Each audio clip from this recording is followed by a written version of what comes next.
நமது அனுதின மன்னா ஊழியங்களின் வாழ்த்துக்களுடன் இன்றைய நற்செய்தி. உடனடி பாராட்டு.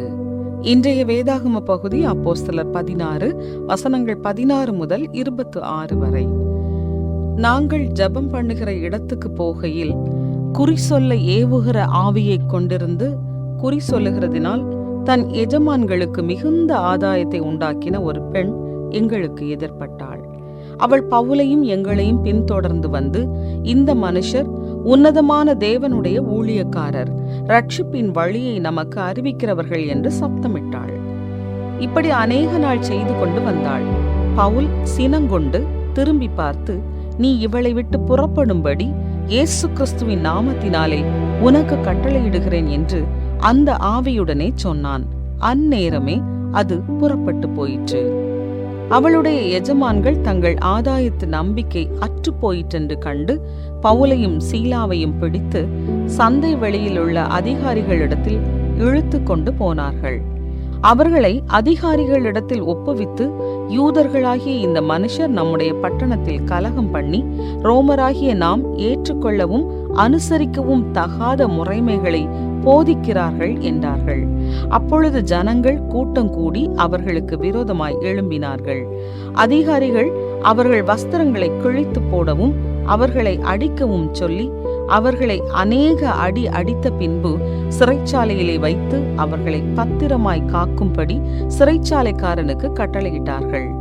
அவன் இப்படிப்பட்ட கட்டளையை பெற்று அவர்களை உட்காவலறையிலே அடைத்து அவர்கள் கால்களை தொழு மரத்தில் மாட்டி வைத்தான்.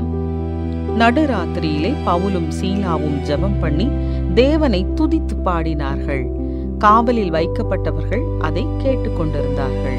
சடுதியிலே சிறைச்சாலையின் அஸ்திபாரங்கள் அசையும்படியாக பூமி மிகவும் அதிர்ந்தது. உடனே கதவுகள் எல்லாம் திறவுண்டது. எல்லாருடைய கட்டுகளும் கழன்று போயிற்று. குறிப்பு வசனம்: நடுராத்திரியிலே பவுலும் சீலாவும் ஜெபம் பண்ணி தேவனை துதித்து பாடினார்கள். அப்போஸ்தலர் 16:25. ஒரு குறுகிய கால ஊழிய பயணமாக எத்தியோப்பியாவிற்கு சென்ற எங்கள் குழு ஓர் உள்ளூர் ஊழிய அமைப்பின் மற்றொரு குழுவுடன் சேர்ந்து ஒரு குப்பை கிடங்கில் உள்ள தற்காலிக குடிசைகளில் வாழ்ந்து வந்த ஒரு இளைஞர் குழுவினரை சந்திக்க சென்றது. அவர்கள் எங்களை சந்தித்ததில் மிகவும் மகிழ்ச்சி அடைந்தனர். நாங்கள் ஒருவருக்கொருவர் சாட்சிகள், ஊக்கமளிக்கும் வார்த்தைகள் மற்றும் ஜெபங்களை ஒன்றாக பகிர்ந்து கொண்டோம்.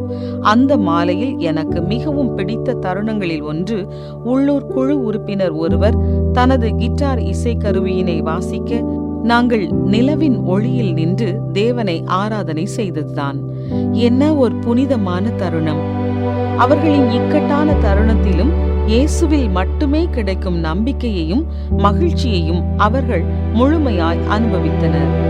அப்போஸ்தலர் 16ஆம் அதிகாரத்தில் மற்றொரு எதிர்பாராத துதி வேளையை பற்றி வாசிக்கிறோம். இது பிலிப்பு பட்டணத்தில் உள்ள சிறைச்சாலையில் நடந்தது. பவுலும் சீலாவும் இயேசுவை சேவித்த போது கைது செய்யப்பட்டு அடிக்கப்பட்டு கசையடி பெற்று சிறையில் அடைக்கப்பட்டனர். அவர்கள் விரக்திக்கு ஆளாகாமல் தங்கள் சிறை அறையில் ஜெபம் பண்ணி தேவனை துதித்து பாடினார்கள். சடுதியிலே சிறைச்சாலையின் அஸ்திபாரங்கள் அசையும்படியாக பூமி மிகவும் அதிர்ந்தது. உடனே கதவுகள் எல்லாம் திறவுண்டது. எல்லாருடைய கட்டுகளும் கழன்று போயிற்று. மயக்கத்திலிருந்து எழுந்த சிறைச்சாலைக்காரன் முதலில் தற்கொலை செய்து கொள்ள நினைத்தான். ஆனால் கைதிகள் தப்பியோடவில்லை என்பதை உணர்ந்த போது அவன் கர்த்தருக்கு பயந்து குடும்பத்தோடு ரட்சிப்பை பெற்றுக்கொண்டான். தேவன் நம் துதிகளில் பிரியப்படுகிறார்.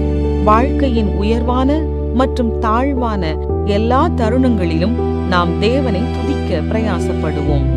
கடினமான தருணங்களிலும் அவரை துதித்து பாட தேவன் உங்களுக்கு எவ்விதம் உதவி செய்தார்? நீங்கள் அவ்வாறு துதிக்கும் போது தேவன் தன்னை உங்களுக்கு எப்படி வெளிப்படுத்தி காண்பித்தார்?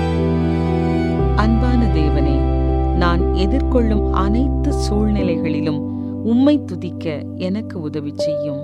ஆமென்.